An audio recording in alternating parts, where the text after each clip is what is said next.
Alright, everybody, for today's Best of 2022 episode, it's going to be the best strategy slash tactical games. What are the games that made you pray or weep to the RNG gods?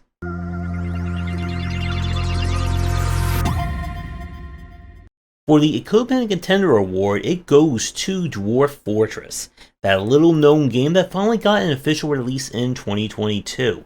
Unfortunately, I did not get a press key for it, and I haven't had a chance to play it just yet, but I'm hoping at some point in 2023 we'll be able to give it a run and see what the Dwarf Simulator Magnum Opus is all about. For the Equipment Contender Award, I'm changing it to the I will probably never figure this game out award, and that goes to Terra Invicta.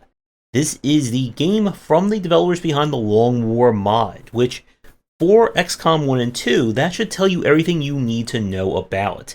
They are moving from tactical strategy to 4x grand layers of strategy. It is an immensely complicated and very deep game to learn, as you try to run the kind of XCOM side things from the side of governments. And there's a lot going on there. I would like to stream it, but the stream was just basically me going, what is this? I have no idea what I'm doing. What does any of this mean? But this is definitely the game, joking notwithstanding, that if you are a fan of grand strategy, 4X games, your Solarises, your Universalises, and so on, and you're looking for something even higher up in quality, then this is definitely the game for you to check out. And now, coming in at number 3, it is Hero's Hour. This was a game that came out in 2022 that I'm sure a lot of you have forgotten about. It is kind of a spiritual successor to the Heroes of Might and Magic, that kind of, you control things at the turn-based strategy layer of managing cities, producing units, and then we go down to the tactical layer or the unit layer, this time just watching the armies kind of fight against each other, but with some minimal involvement from you. The game has been updated several times. There are a variety of different units to get, wizards or main characters to recruit and cultivate, and it's one of those games where you are going to either really enjoy this, or you may not be a fan of this particular style. What keeps it from getting higher from me is that I had a lot of trouble with the early game. For some reason, I could just not get anything going. And I don't know if this was RNG messing with me, or if there was something else happening and just in terms of me not figuring something out. But if you're someone who enjoys Heroes of Might and Magic, then this is definitely a game you should be looking at and checking out.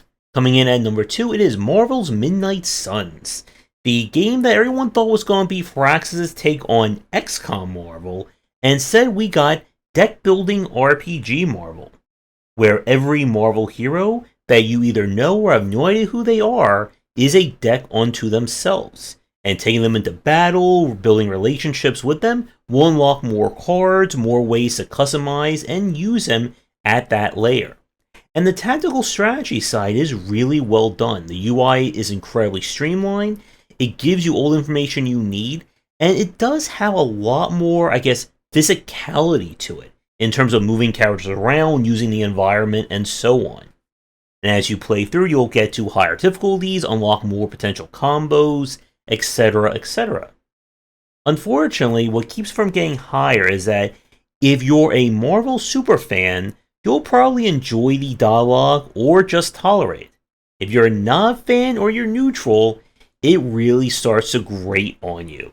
And the experience seems to be mostly about the relationship and the witty banter, while we were all just trying to get back to flinging cards and watching minions go flying across the screen.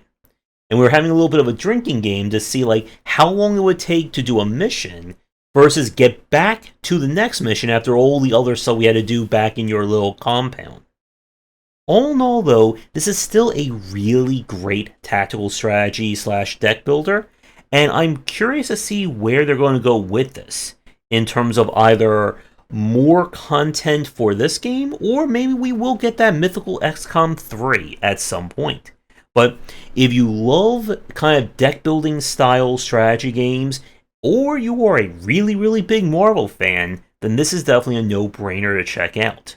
And as for number 1 on my list, it's going to go to the sequel to a favorite tactical strategy game of mine / roguelike, and that is Warriors of the Nile with, you guessed it, Warriors of the Nile 2. This is the bigger and better sequel, as the MO was just to take everything that made the first game work and expand on it even more.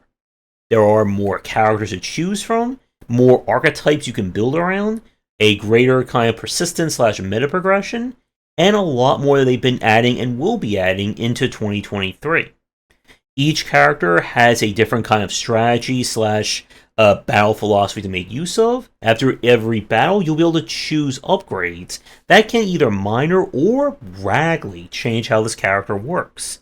As a case in point, the tank character is one of my favorites, as with the right artifacts and equipment, well, he turns into a nuclear bomb splash damage dealing mega unit that any enemy he hits gets frozen, giving him armor, which then the armor then causes an AoE explosion around him, doing more damage to them, and he just gets his health back just because.